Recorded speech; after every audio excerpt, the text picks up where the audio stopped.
দূত, তিনিও সর্দারজি, বুটা সিংও সর্দারজি। খুব ভাব হয়েছিল দুজনের দিল্লিতে, এবং সুভাষ ঘিসিং আগুন জ্বালিয়ে দিচ্ছে প্রচণ্ড পরিমাণে। এবং দার্জিলিং যদি আলাদা হয়ে যায়, এবং পশ্চিমবঙ্গের বাঙালি বিরোধী তারা শুরু করে দিয়েছে, বাঙালিদের তাড়াচ্ছে দার্জিলিং থেকে সে। এবং তখন কিছু লোক সবসময় থাকে, কংগ্রেসের মধ্যেও ছিল, তারা ভাবলো যে এই পাহাড়ের এই আগুনটাকে নিয়ে যদি খেলা করা যায় এবং জ্যোতিবাবুকে যদি একটু দুর্বল করে দেওয়া যায়, তখন তো কংগ্রেস বনাম সিপিএম না, আজকের মতো এটা তৃণমূল বনাম বিজেপি পরিস্থিতিটাই ছিল না। সুতরাং সেখানে তখন এই সুভাষ ঘিসিংকে কাজে লাগিয়ে কি করে মানে আর কি সিপিএমকে বেপাকে ফেলা যায়, সেটা প্রথম অর্ধে হলো। জ্যোতিবাবু সত্যি সত্যি খুব পার্টাপ্ট হয়ে গেছিলেন, এবং তিনি রাজীব গান্ধী শরণাপন্ন হতে হয়েছিল, এবং বলা হয়েছিল যে এটাকে কিছু একটা করতে। এবং ইন্দারজিৎ বলে একজন মানুষ ছিলেন, তিনি জার্নালিস্ট ছিলেন, সাংবাদিক ছিলেন, দিল্লিতে থাকতেন, নিজেদের সংবাদ সংস্থা ছিল, এবং তার বাবাও মানে বড় একজন সাংবাদিক ছিলেন, আদতে পাঞ্জাবি ছিলেন, কিন্তু পুরো নামটা উনি বলতেন না। ওনার পুরো নামটা ছিল ইন্দারজিৎ খুল্লার, কিন্তু খুল্লার শব্দটা ব্যবহার করতেন না। আমাদের বাংলা কাগজে খুল্লার লিখলে উনি খুব রেগে যেতেন, বলে তোমরা ভীষণ কাস্টিস্ট, তোমরা কেন খুল্লার লেখো, আমি যখন বলি না। তো সেই যাই হোক, সে ইন্দারজিতের অফিস ছিল, এবং ওনার বাবা দুর্গা দাসের নামে অ্যাওয়ার্ডও দেওয়া হয়, সাংবাদিকতার অ্যাওয়ার্ড, প্রবীণ লোক। ইন্দারজিতের সাথে, মানে ইন্দারজিৎ হলো প্রতিনিধি কংগ্রেসের পক্ষ থেকে ঘিসিংয়ের পক্ষ থেকে, অর্থাৎ ঘিসিংয়ের রিপ্রেজেন্টেটিভ হয়ে দিল্লিতে এসে নেগোশিয়েট করতো এবং সুরজিৎ করতো জ্যোতিবাবুর হয়ে। তার ফলে ইন্দারজিৎ আর সুরজিৎ তারা বসে মিটমাট করলো, এবং তারপর মিটমাট হলো, ত্রিপাক্ষিক চুক্তি হলো, এবং সেই ত্রিপাক্ষিক চুক্তি দিল্লিতে হলো, এবং জ্যোতিবাবুর সাথে একটা মিটমাট হলো, সর্বদলীয় বৈঠক হলো, সমস্ত কিছু হয়ে টয়ে গেল। সেসব গল্প বলতে গেলে আরও অনেক সময় লাগবে, কিন্তু ওই জায়গাটা থেকে বিমল গুরুং, বিনয় তামাং একে একে একই ট্র্যাডিশন কিন্তু সমানে চলেছে। এবং মমতা বন্দ্যোপাধ্যায় যেটা করলেন, প্রথম দিকে তিনি ভেবেছিলেন যে তৃণমূল কংগ্রেসকে কি করে বাড়ানো যায়। অরূপ বিশ্বাস দায়িত্বপ্রাপ্ত, ওখানে গিয়ে সমস্ত অনেক কিছু করলেন, এবং গোর্খাদের শুধু নয়, যত জনজাতি আছে, মানে শুধু তো গোর্খা নয়, ওখানে আরো অনেক রকমের, মানে অন্তত 10-12টা পৃথক আঞ্চলিক সংগঠন করলেন। সেটা নিয়ে গোর্খাদের মধ্যে প্রতিক্রিয়া হলো, বললো যে এটা গোর্খা মনোপলিকে ভাঙতে এটা ইচ্ছাকৃতভাবে মমতা বন্দ্যোপাধ্যায় করছেন, এবং রাজ্যের তথ্য এবং সংস্কৃতি দপ্তর তাদের বিভিন্ন পরিষদকে তাদেরকে আলাদা আলাদা করে টাকা পয়সা দেওয়া, তাদের কালচারাল প্রোগ্রাম এই সমস্ত হতে লাগলো। পরে কিন্তু মমতা বন্দ্যোপাধ্যায় দেখলেন, এটা বিমল গুরুংকে দেখলেন, বিনয় তামাংকে দেখলেন, তার ফলে এখন যেটা করছেন এক্সিস্টিং সেট আপকে তিনি বলে দিয়েছেন যে আমরা তৃণমূল কংগ্রেস প্রার্থী দেব না।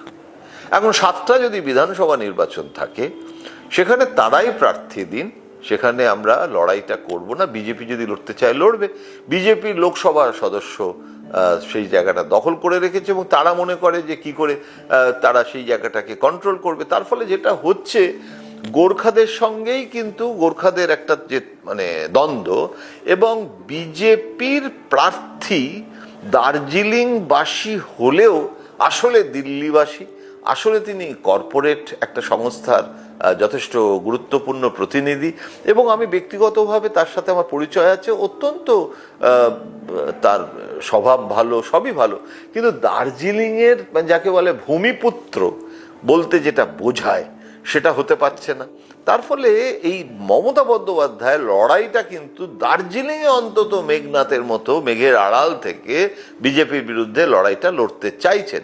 কিন্তু জানেন, আমার একটা জিনিস খালি মনে হয় যে এই যে দার্জিলিং, এত স্মৃতি, আমাদের কাঞ্চনজঙ্ঘা, আমাদের সত্যজিৎ রায় থেকে শুরু করে সমস্ত কিছু দার্জিলিংয়ে মিলে মিশে রয়েছে, সেই দার্জিলিংয়ের বিচ্ছিন্নতা বোধটা কি যাচ্ছে? আমি যখনই দার্জিলিংয়ে যাই, আমার দেখলে খারাপ লাগে, জলের কিন্তু তীব্র সংকট, পানীয় জলের থেকেই গেল। আমি কিন্তু সেখানে গেলে দেখতে পাই যে ওখানে কিন্তু যারা এই জিপ চালিয়ে জীবন ধারণ করে, তাদের এই যে পেট্রোল এবং ডিজেলের দাম বাড়লে তাদের ওপর কি তার প্রভাব পড়ে, পর্যটন যদি কোনোভাবে বিপর্যস্ত হয়, বারবার দার্জিলিংয়ে যখনই আন্দোলন হয় পর্যটন বিপর্যস্ত হয়। সুতরাং কোথাও একটা এখানে অন্তত দার্জিলিংটাকে অন্তত এই যে এত বিচ্ছিন্নতা বোধ, এত অভাব, এইগুলো থেকে বেরোনোর জন্য কোথাও একটা কনসেনসাস বিল্ড আপ করা উচিত। অর্থাৎ আমরা দার্জিলিংটাকে অন্তত এই তৃণমূল বনাম বিজেপির যে রাজনৈতিক বিরোধের প্রিজম থেকে যদি বের করে আনতে পারি, এই তুতু ম্যায় থেকে যদি বেরিয়ে এসে বলতে পারি যে দার্জিলিংটাকেও আমাদেরকে আরো উন্নত করতে হবে, দার্জিলিংয়ে হাসপাতাল দরকার, দার্জিলিংয়ে শিক্ষা প্রতিষ্ঠান দরকার, দার্জিলিং থেকে ছেলেমেয়েরা কলকাতায় আসবে না, কলকাতার ছেলেমেয়েরা দার্জিলিংয়ে যাবে, এবং দার্জিলিংটা একটা সাংঘাতিক, দার্জিলিংয়ের চা বাগানের কি অবস্থা। সুতরাং এটা কিন্তু কোনো একজন মুখ্যমন্ত্রী আর একজন প্রধানমন্ত্রী তারা সমস্ত সলভ করে দেবেন আর সারা জীবন আমরা সেটা দেখবো আর ভোটের সময় মারামারি করব, সেটা না করে মানুষের স্বার্থে আমরা যদি সমতল এবং পাহাড়ের মধ্যে বন্ধুত্ব স্থাপন শুধু নয়, উন্নয়নের স্বার্থে আমরা যদি এই ভোটের যে রাজনীতি, সেই ভোটের উত্তপ্ত রাজনীতিতে জল নেই কিন্তু পাহাড়ের দেয়ালে দেয়ালে সব স্লোগান ভরে গেছে। টাকা, গোর্খা পার্বত্য পরিষদ মানে সরকারের কাছ থেকে আমি টাকা নেব, আর সেই টাকাটা কতিপয় নেতা তারা গোর্খার কাউন্সিলটাকে দখল করে নিয়ে যা ইচ্ছে তাই করে চলেছে।